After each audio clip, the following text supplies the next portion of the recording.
Those who disown their parents, what was the final straw? 1. My sibling passed away, and in the days leading up to his funeral my mother was so exquisitely awful that I stopped fantasizing about harming her and began fantasizing about my life in prison after. At one point I was standing behind her at the top of a flight of stairs as she monologued about how everything was my fault. I could have pushed her but instead promised myself that after I made it through the funeral I'd never speak with her again. This year marks a decade since I last spoke with her, and my only regret is not cutting her out of my life earlier. 2. There truly wasn't one. It just was so much, for so long that I just stopped. My mom was too proud ever to call me because in her head, she deserved to be called. My father chose to cut me out of his life when my wife asked him not to wear shoes in the house. 3. It was a long process, but it really ended when my mom tried to sue my wife and me for grandparents' rights. Anything after that would have only helped her to build a case to legally take our son. 4. My mother likes to make me cry. I think it's a control thing, but she always denies it even happens.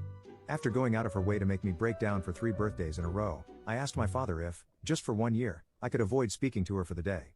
Bear in mind, I live in a different country, so it would just be a case of me not picking up the phone when she called.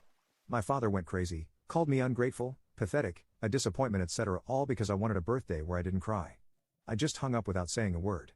Blocked their numbers and email addresses, deleted all social media.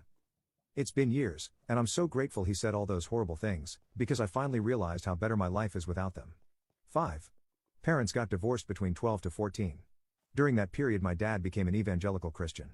All of a sudden, everything revolved around that. This continued until he moved to the US when I was 18 because America is doing the Lord's work. He completely ghosted his 2 teenage children and started a new Christian family. He came to visit one time. He never met his 3 grandchildren and passed away in 2022. It had been 17 years since I had seen him. I did not go to the funeral because, to me, he had been gone a long time. 6. It was a long time coming. But the straw that broke the camel's back was berating me for not coming to a family function when I told my father that I had something that was completely unskippable at work. I just lost it at him and told him what I thought of him. I haven't spoken to him or his family that all took his side every single time in 15 years.